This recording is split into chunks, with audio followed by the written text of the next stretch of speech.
Before we dive into today's episode, I wanted to let you know that this month I've opened 10 spots for my Amazon Q&A sessions. These are a focused 60-minute call where you can bring your biggest Amazon challenges and leave with clear answers, or we can even use them for Amazon training. The calls cost £149 and you can get a spot through the link in the show notes. Welcome to the Bring Your Product Idea to Life podcast. This is the podcast for you if you're getting started selling products or if you'd like to create your own product to sell. I'm Vicky Weinberg, a product creation coach and Amazon expert. Every week, I share friendly, practical advice as well as inspirational stories from small businesses. Let's get started.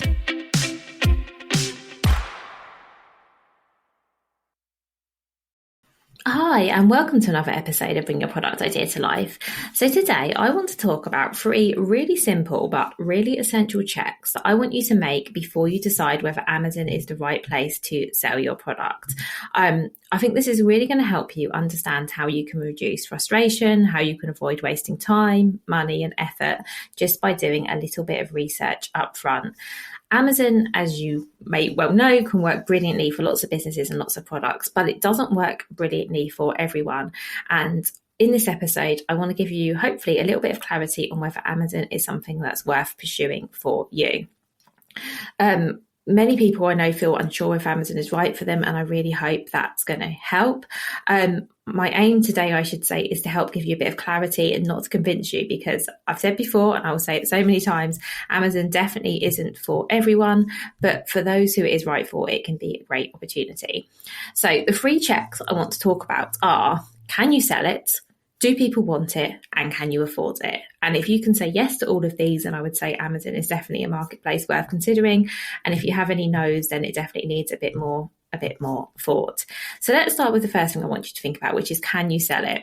So this is about making sure that your product is something that you, 1, are allowed to list on Amazon, and 2, it's going to be practical. And are you going to have to jump through lots and lots of hoops, which doesn't necessarily make it a no, but it's something that I think you need to know up front. If you're selling something that's going to require a lot of extra effort, a lot of maybe more documentation submitting, whatever that is, that's definitely not a reason not to, but I really think it would be good for you to be aware of that up front.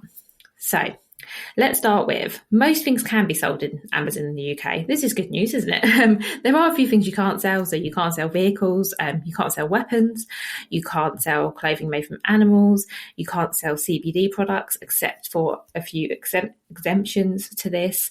But I'm guessing you probably would have known most of that anyway, because I think most of that is fairly straightforward and self-explanatory. So most other things you can sell.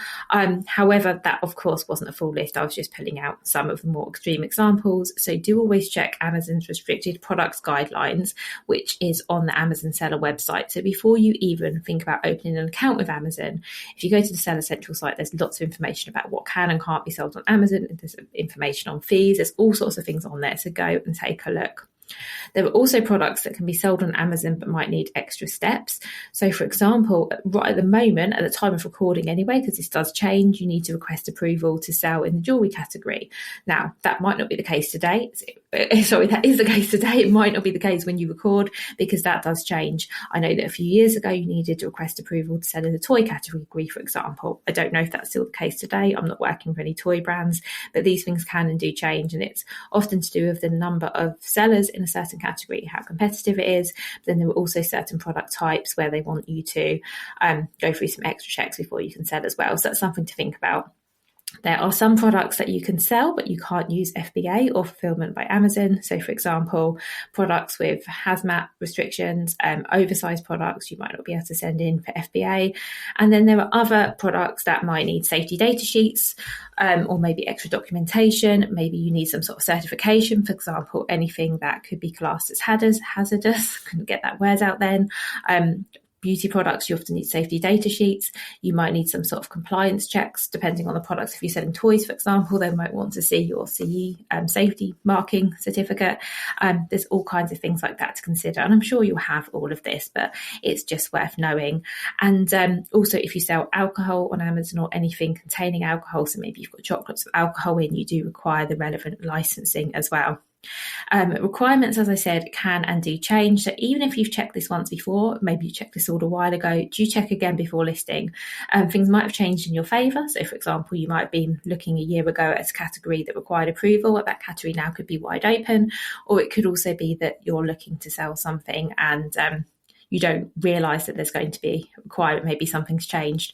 To give you a real example of this, I worked with a brand who sold a really nice home pottery kit, and inside that kit it had a tiny little, I want to say knife, but it wasn't really a knife, like a little implement for making marks on your pottery. And because that was classified as a blade, we had to restrict that product to only be bought by 18s and above and go through some extra things before that could be listed. And that wasn't something that was foreseen. It was something that sort of threw us up when it happened. So all of these things lead me to say to you that do have a bit of a check. You can also, if you already are selling on Amazon, so let's say you already have a Seller Central account, you can also use the Add a Product tool to see how easy it will be to list your item, because you can pretend you're going to add your product if you have the account set up already, and you might find that when you go to add the product category, it says, oh no, this is restricted. So that's another way that you can check. So let's assume that we found out that what you're selling can be sold on Amazon.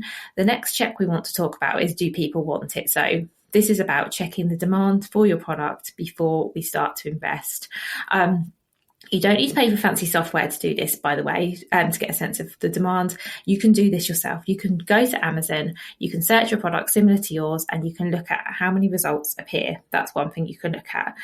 The number of results that appear will tell you how many similar products to yours there are on there. And then you can also have a look at the reviews.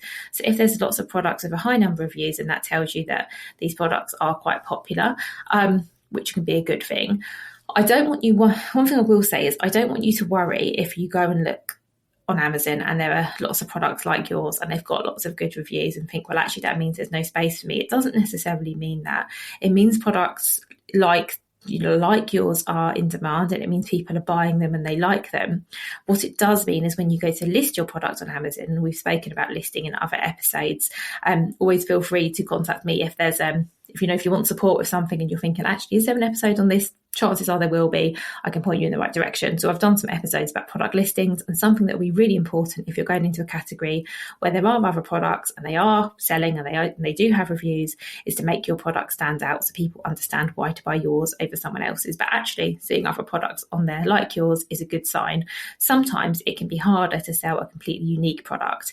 So if you sell something that people have never heard of, never used, maybe it's a completely original idea, that can actually be harder. You won't have competition on Amazon, but because people don't know a product like yours exists, they won't necessarily be searching for it. So that just makes it a bit trickier when we get to the listing stage. So we can do this manual research and find out what other products like yours are on there. You can, while you're doing this, something I always like to do is look at the features of the product, look at the price range, look at the keywords they're using, and think about where my product would fit in. So is my product a bit more premium than the other products on there? Is it a slightly cheaper version? Because when I'm coming to the list, this will just help me think about how I position it. I would look at the pricing and think, okay, it might be that I might adjust my pricing, because it might be that when I look at what I'm selling and I look at the other products, I think, actually mine is actually a lot better than this, and they're selling theirs for X. I could actually sell mine for a little bit more potentially as well. So that's something to think about. Look at whether people are offering Prime or not in your category. I worked with a brand last year who had one big competitor on Amazon. Because they sell something quite niche, they only had one real competitor, and that competitor wasn't offering FBA. So when my client decided to list on Amazon, we deliberately decided to choose FBA and send all their products in for fulfillment, because we felt that would give them an advantage over their competitor who was already there and doing quite well. And I'm pleased to say that did actually work, because the products themselves were very, very similar in terms of what they were, in terms of the quality. And actually it was a product where you couldn't do that much differentiate it, but just by using fulfillment by Amazon rather than dispatching orders themselves as their competitor was doing, really did help make a difference. So when you're doing this research, I do think note down things that you're noticing, any ideas of how you can make your listing stand out when you get to that stage. There's also a free tool, which I think I've mentioned before, called the Jungle Scout Sales Estimator. I'll link to that in the show notes for this episode. And this gives you a rough idea of how many sales a product makes each month based on its bestseller ranking, which you can get from the listing, and the category, which is also in the listing. It's an estimator. It's not 100% accurate. I've tried it before where, for products where I know how many sales they're making a month, and sometimes it's very close, sometimes it's not. But it is a tool that you can use and it doesn't cost you anything. So to summarize, I guess I will say that if no one is selling something similar to your product, it might be because there's no demand. But it also just might be that you are the first person to think about selling a product like yours on Amazon. So just because you don't see anyone selling anything similar, someone always has to be first. So this doesn't necessarily mean that Amazon isn't the right place for your product, particularly if your product is proven to sell elsewhere. So let's say you've been selling your product on your own website, or you've been selling it in stores or markets, wherever you've been selling your product. If your product has sold well and you feel that Amazon would be a good fit, don't be disheartened if there aren't many similar products on Amazon, because it just might be that you will be the first. If, however, you haven't sold your product anywhere, so let's say you haven't sold a single unit of your product, whether that's on your own website, whether that's anywhere, you just haven't sold, your product is brand new and there's nothing like yours on Amazon, then I would think, okay, this is going to be a bit more of a gamble. And I would always recommend trying to make sales somewhere else before Amazon, because Amazon is such a hard marketplace to get set up and started on. So I wouldn't recommend it being the first place that you go for. And this step just really helps you identify whether shoppers on Amazon are already buying products like yours or not. Because it might be, as I said, this episode isn't to convince you. It might be that you do this research and you go, actually, there aren't many people selling products like mine on Amazon. And then you look at Etsy, and there's loads. And, you might say, okay, maybe Etsy is a better marketplace for me. This definitely isn't about convincing you. This is about saving you time and effort in the long run. So the third check I want you to do is, can you afford it?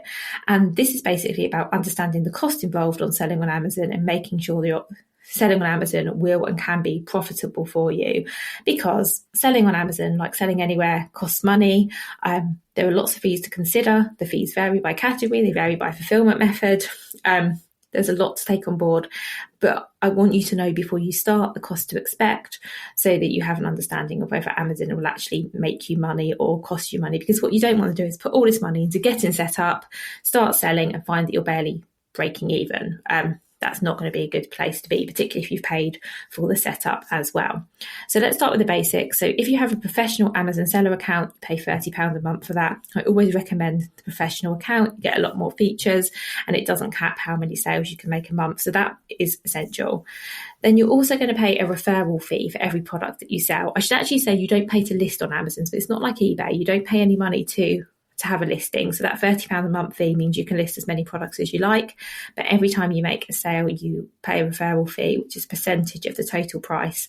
And this is going to be somewhere between 5 and 15%, depending on the category.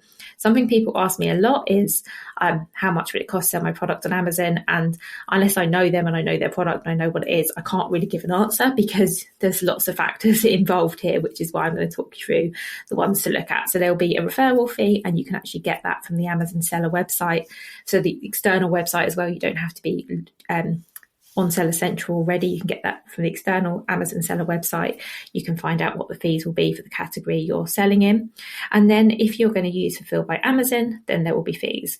So you're going to pay a fulfillment fee. So this is for them actually dispatching the order, and that's going to be based on the product type, size and weight, and that's a set fee per item. And you're going to pay a storage fee, which is per cubic foot per month, based on how much space your stock takes up. If you have oversized items, if you have hazmat items, then you might pay extra charges as well. And then, of course, if you are fulfilling orders yourself, you're going to save on FBA fees, but you will still presumably have some sort of cost for packaging, posting, and potentially your time if you're actually dispatching your own orders. There is an FBA calculator, which I've mentioned a lot of times before, because I think it's a really, really good tool. And this is a free Amazon tool. It's available on the external Amazon seller site as well, so you don't need an account again to use it, which helps you estimate your total cost and potential profit. So you can put in, what your product is. You can put in all the size and weight information. You can put what your price you'll be selling it for. You can even put your product cost in there as well. You can put your own fulfillment costs in, and Amazon will basically break it down for you and say, if you use FBA, your total fees will be this and your profit will be this. If you use FBM, your fees will be this and your profit will be this. And then you can use that to work out whether Amazon's going to be feasible for you. If your margins are already really tight, if your product is really bulky, really heavy, particularly if you want to send it into FBA, Amazon might not make sense for you right now. But I think it's just really good to know before you invest, because you don't want to get any nasty surprises along the way. So to summarise, the 3 checks I want you to do before you start thinking about selling on Amazon: can you sell it? Do people want it? And can you afford it? This, by the way, I should say, isn't about discouraging anyone. It's about helping you make an informed decision. It's also not about encouraging you, because I'm not here to convince you, as I've said right at the beginning. I'm here to make you make the right decision for you and your business. Most products can do really well on Amazon. I see a lot of sellers who do really, really well, but the ones who succeed are the ones who really understand the platform and, understand what's going to be required, have done the research, go into it with confidence that it is the right place, that it is going to work, that there are customers there to buy your product, and that, the margins do work. Because I think knowing all of that just gives you such better sense of security as well, because it's a big undertaking getting set up on Amazon. There's obviously no guarantees, but I think unless you can tick all of these 3 boxes and say yes, yes, yes, you need to seriously consider whether it's worth you investing your time, your money, your effort into getting started on the first place. If you would like to talk about whether your products are a good fit for Amazon, or you want help running these checks together, I offer one-to-one sessions where we can go through this in detail. So if that's something you're interested in, I'll put a link in the show notes, or you can contact me, vicky@vickyweinberg.com, to find out more. Thank you so much for your time. I hope you found this episode useful, and I look forward to speaking with you again soon.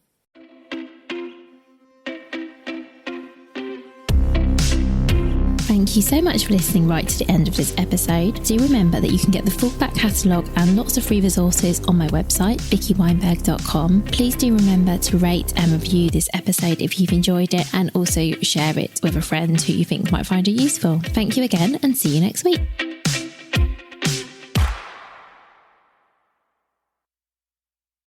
Thank you so much for listening all the way to the end. Remember, if you'd like some more support, I have 10 Amazon Q&A sessions available this month. These are 1-hour calls where we help you tackle your biggest challenges, get you moving forward, and we can even use it for some Amazon training. They cost £149, and you can book via the link in the show notes.